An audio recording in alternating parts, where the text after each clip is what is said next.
आंखों को, चेहरे को सहलाते हुए धीरे धीरे बाहर आ जाए। बाहर आ गए हो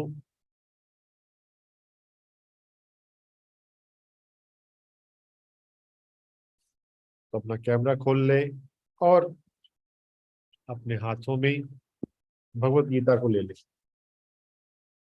श्रीमद् भगवत गीता, स्वामी शिवानंदा।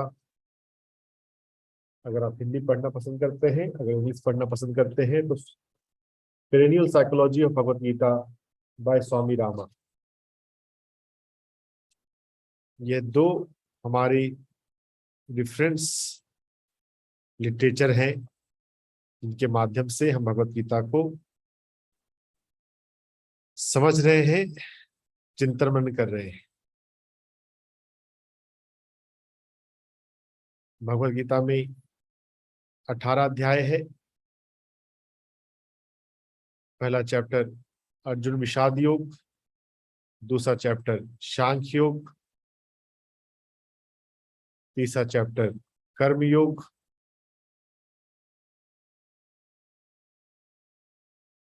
चौथा चैप्टर ज्ञान योग, ब्रह्म का ज्ञान, प्राण का ज्ञान, ज्ञान कर्मों का ज्ञान, पांचवा चैप्टर संन्यास योग, डिटैचमेंट, कर्ता की भावना से संन्यास। छठा चैप्टर है ध्यान अभ्यास योग, अपनी काया, अपनी सिर, अपनी ग्रीवा को समता में लाना और सभी जीवों में स्वयं को देखना। सर्वभूतस्थात्मानम सर्वभूतानि च आत्मनि। सातवां चैप्टर है विज्ञान योग, अपरा को जानना ज्ञान है और परा को जानना विज्ञान है। अष्टधा प्रकृति को जानना ज्ञान है और हायर सेल्फ, हायर कॉन्शियसनेस को जानना विज्ञान है। कई जन्मों के अंत में हम ज्ञानवान बनते हैं। बहुनाम जन्मना अंते ज्ञानवान माम प्रपद्यते। सातवां चैप्टर विज्ञान योग के बाद आठवां चैप्टर है अक्षर ब्रह्म योग। ब्रह्म को पाने के लिए हमारे जीवन में ध्यान साधना हो, अपने आप को ब्रह्म के रूप में रियलाइज करने के लिए। और प्रयाण काल में, मृत्यु काल में, अगर हमारी अवेयरनेस अगर भ्रूमध्य पर हो, अगर सभी द्वारों पे संयम हो, सर्व द्वारानी संयम्य मनोहृदय निरुद्ध च, अगर हमारा मन हृदय में स्थित हो, प्राण को मूर्धन्य में स्थिर करके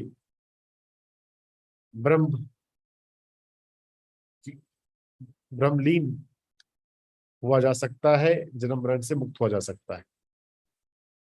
और इसके लिए हमारे भीतर अग्नि ज्योतिराह शुक्ला, हम दिन में जैसे सजग रहते हैं वैसे सजग हो, हमारे भीतर ज्योति जल रही हो। अग्नि ज्योति आह शुक्ला, यह सब क्वालिटी हो तो ब्रह्म लोक में जाते हैं। आठवां चैप्टर अक्षर ब्रह्म योग साधना के हिसाब से छठे चैप्टर के बाद एक महत्वपूर्ण चैप्टर है। इसके बाद शुरू हो जाती है भगवान की विशेषताएं, राज विद्या, राजगुह योग, विभूति योग और फिर विश्व रूप दर्शन योग। तो ये भक्ति भाव के चैप्टर हैं, ये 3 चैप्टर, इनफैक्ट 4 चैप्टर।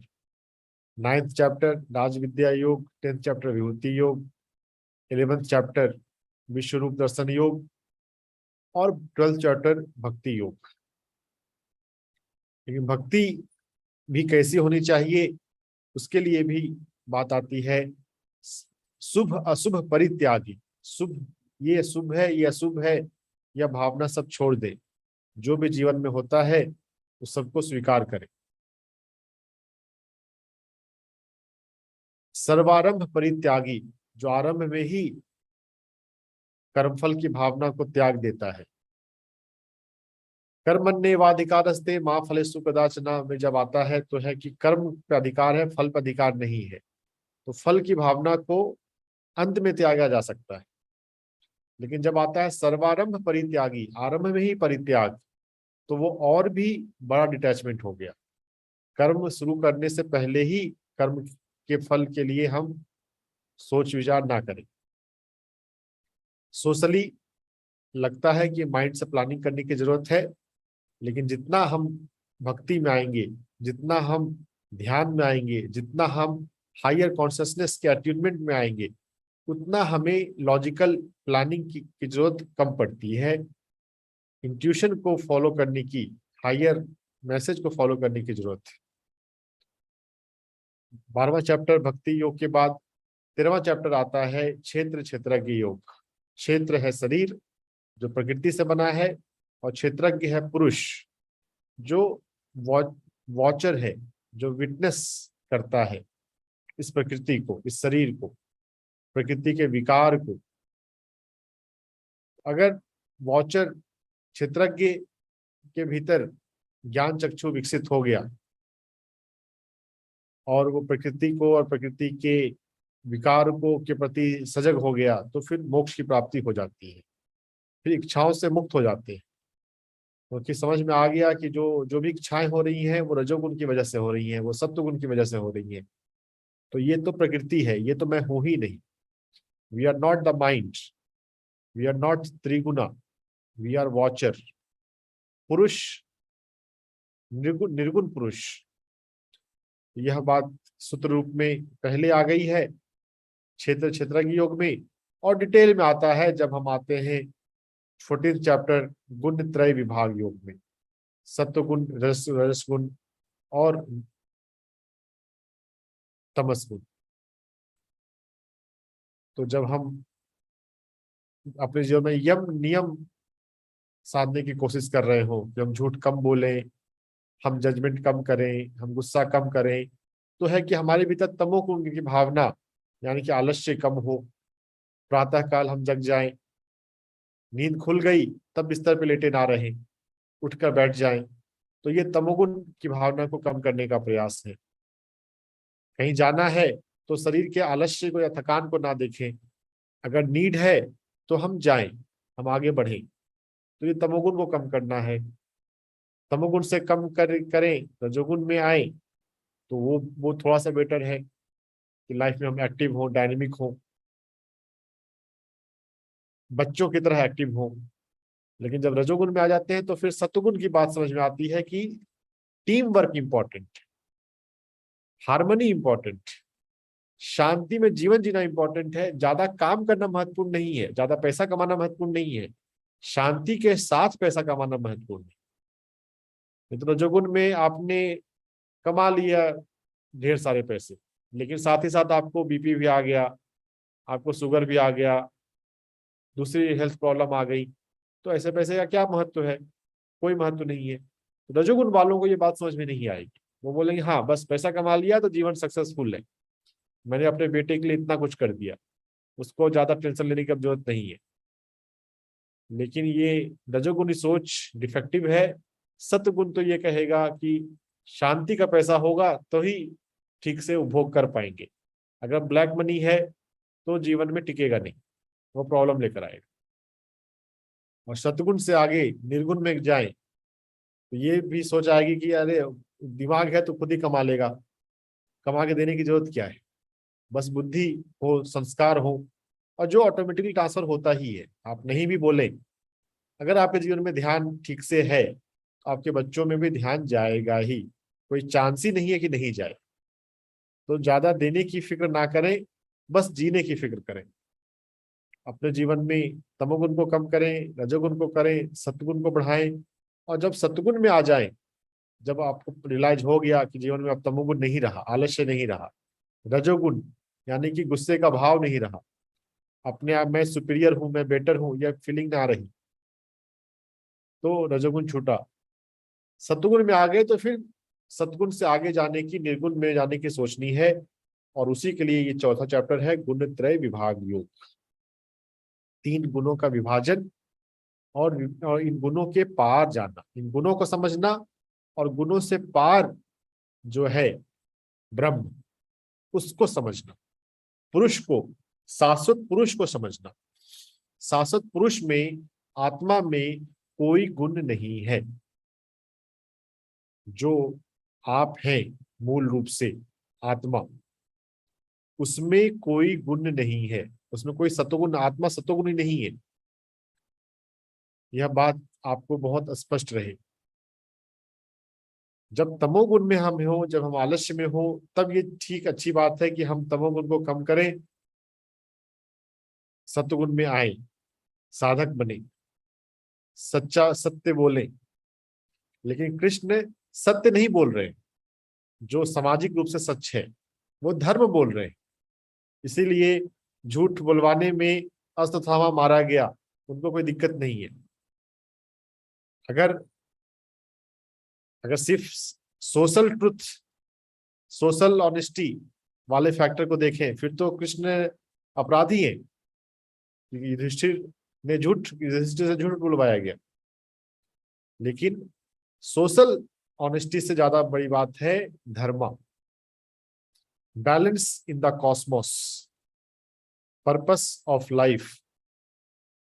तो वो निर्गुण है। जो पुरुष है, जो शाश्वत पुरुष है, आप जो कॉन्शसनेस है, इंटरनल कॉन्शसनेस, वो निर्गुण है। वो सत्गुण उसमें नहीं है। हाँ, सत्गुण का उपयोग है तब तक जब तक हमारे जीवन में तमोगुण है या रजोगुण है, उसको कम करने के लिए, साधना को बढ़ाने के लिए, विनम्र बनने के लिए, अपनी बुराई कहीं पर आए तो हिम्मत से सुनने के लिए, जस्टिफाई मत करें, मैं तो सही थी। सुन ले पहले दूसरों की बात पूरी तरह से। हम दूसरों की पूरी बात सुने बिना अपना एक्सप्रेशन देना शुरू कर देते हैं। निर्गुण का ये तरीका नहीं है। निर्गुण तो पूरा सुनता है। शिशुपाल ने 99 गाली दी, सुनते रहे। तो 99 छोड़िए, 9 बार तो सुने, थोड़ा सा तो सुने। हम एक बार भी ठीक से नहीं सुनते और बोलने लग जाते हैं। तो ये निर्गुण का भाव हमारे भीतर अभी नहीं जागा है, अभी हम अपने सोल कॉन्शियसनेस में नहीं आए। ये हमारा अभी हमको जागने की जरूरत है। अब हम अभी सत्वगुण में, साधक जो होता है वो सत्वगुण में जीता है। सत्वगुण में अभी हम जी रहे हैं। सत्वगुण से भी बाहर आना है। अगर आपको लगता है कि तमोगुण और रजोगुण छूट गया है, तो फिर अब निर्गुण में आना है। और उसके लिए हमें इस चैप्टर का प्रॉपर अध्ययन करना है। गुण त्रय विभाग योग, 3 गुणों का ये चैप्टर है। हर एक चैप्टर के शुरुआत में ही जो मुख्य श्लोक है वो बता दिया जाता है। अगर आप लिखना चाहें तो लिख लें, अपने भगवत गीता में मार्क कर लें।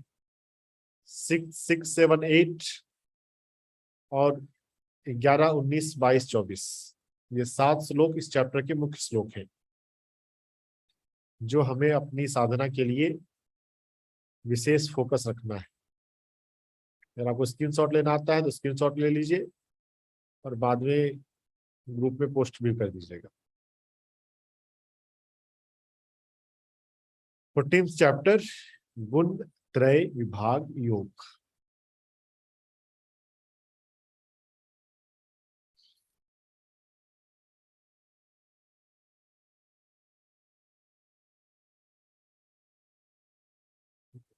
तो हम चलते हैं गुण त्रय विभाग योग को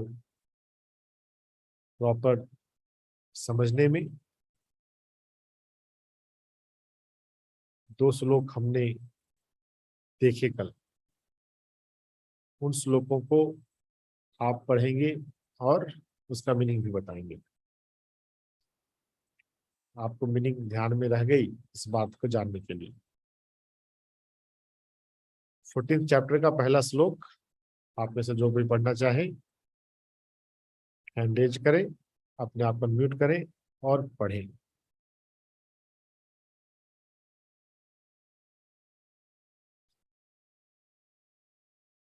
ज्ञानानाम ज्ञान उत्तमम, उत्तम ज्ञान को हम ग्रहण करें।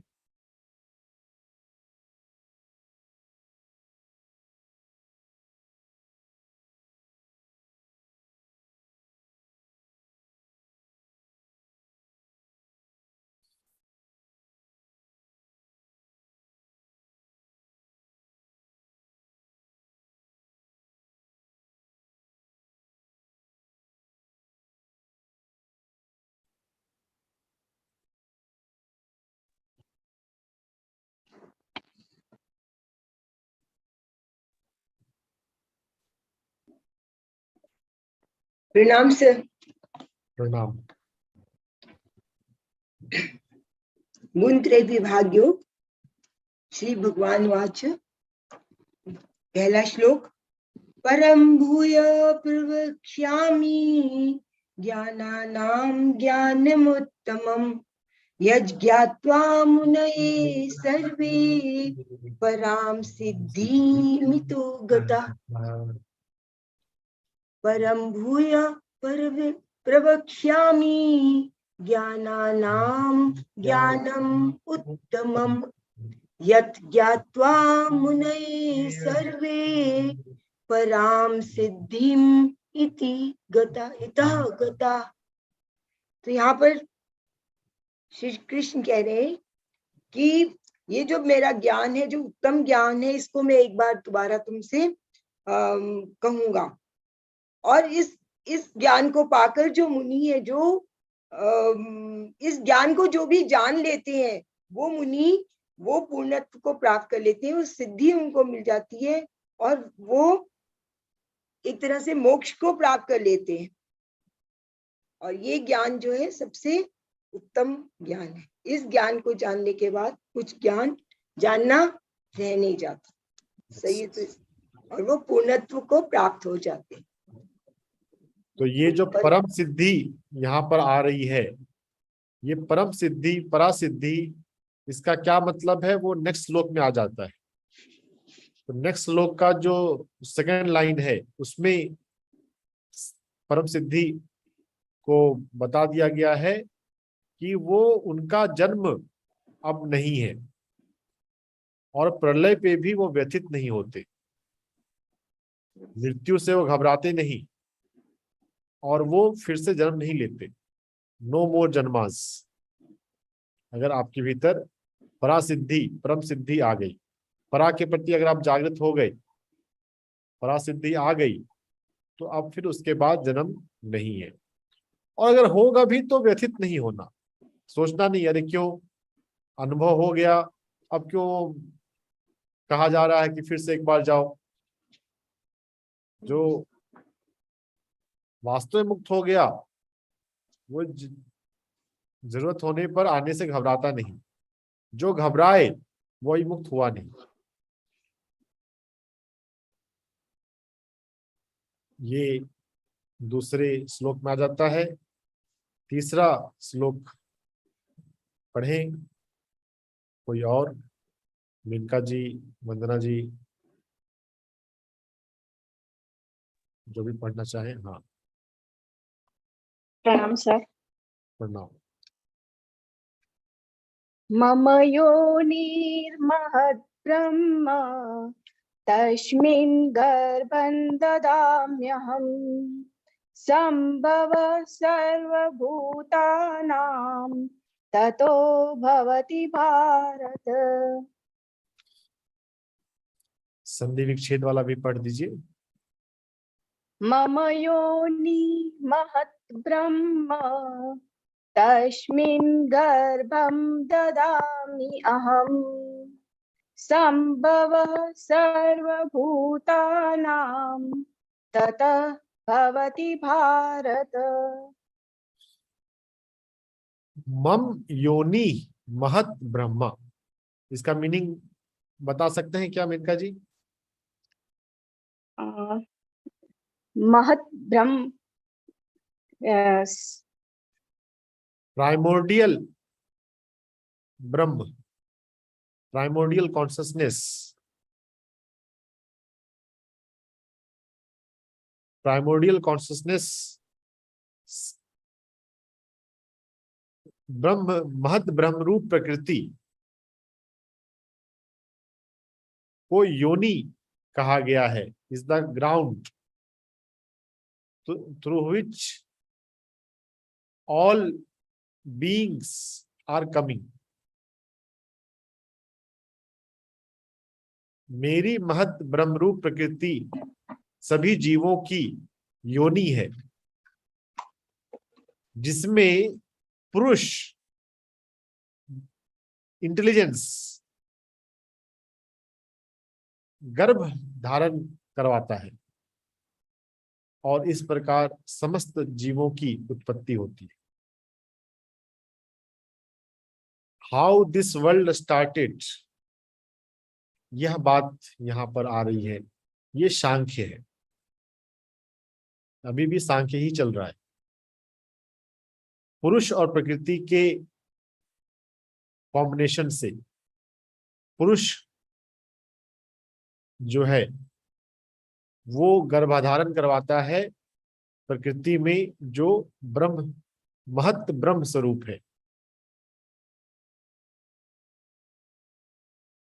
ये थोड़ा सा फिलोसफिकल ज्यादा है, प्रैक्टिकली साधना में इसका कोई विशेष उपयोग नहीं है।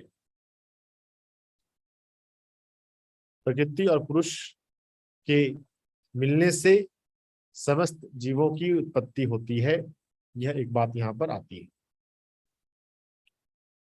हम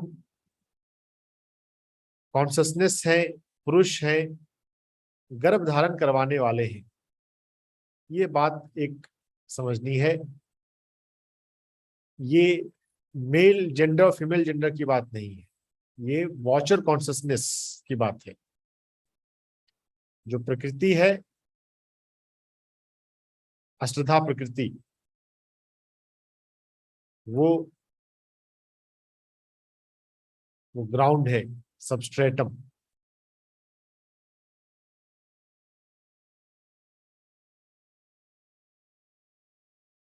सर्वयोनिषु कौन्तेय, नेक्स्ट श्लोक पढ़ने के लिए मैं किन्हीं और को इन्वाइट करना चाहूंगा। वंदना जी हैं तैयार अब?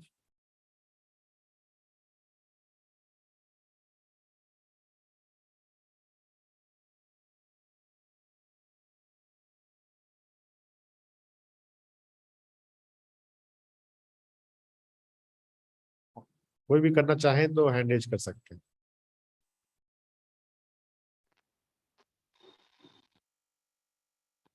नमस्ते सर। हाँ,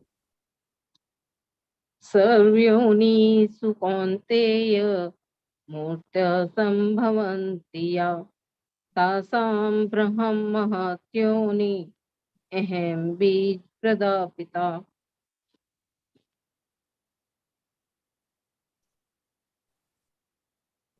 सब सर्वयोनिषु कौन्तेय, सब योनियों में कौन है? कौन्तेय मूर्तयः सम्भवन्ति या, सब रूप होते हैं।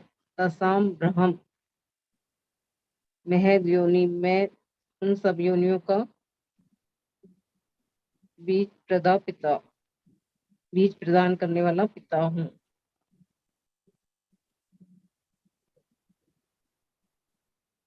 महद ब्रह्म, तासाम ब्रह्म महद योनि, महद ब्रह्म तो गर्भ धारण करने वाली योनि है और मैं ईश्वर बीज प्रदान करने वाला पिता हूँ। सर्वयोनिषु कौन्तेय मूर्तयः संभवन्ति याः, सभी योनियों में जो मूर्ति संभव होती है, जो शरीर उत्पन्न होता है, उसमें मैं बीज प्रदान करने वाला पिता हूं। ये पुरुष की quality, consciousness, consciousness which is aware, watcher consciousness, witness consciousness, उसकी बात है। और उसमें जो ब्रह्म रूप प्रकृति है, शरीर में आत्मा आई और जीवन दिखने लग गया भौतिक लोक में, लोअर वर्ल्ड में। हायर वर्ल्ड में जो लाइफ है वहां पर कॉन्शियसनेस डायरेक्ट है। वैसे इंटरमीडिएट वर्ल्ड में, एस्ट्रल वर्ल्ड में एस्ट्रल बॉडी है, तो एस्ट्रल बॉडी या कोई भी इंटरमीडिएट वर्ल्ड में जहां तक कोई आकार बनता है, एस्ट्रल बॉडी का भी एक आकार है, वैसे वो आकार फिजिकल बॉडी जैसा पक्का नहीं है, तो वो भी प्रकृति के ही अंदर आएगा। लेकिन जिसके कारण लाइफ है वो तो पुरुष है। यह बात इस श्लोक में आ रही है। YouTube लाइव अब बंद किया जा रहा है। जो उनको और सुनने में इंटरेस्ट है, लगभग आधे घंटे और बाद डिस्कशन होता है, तो आप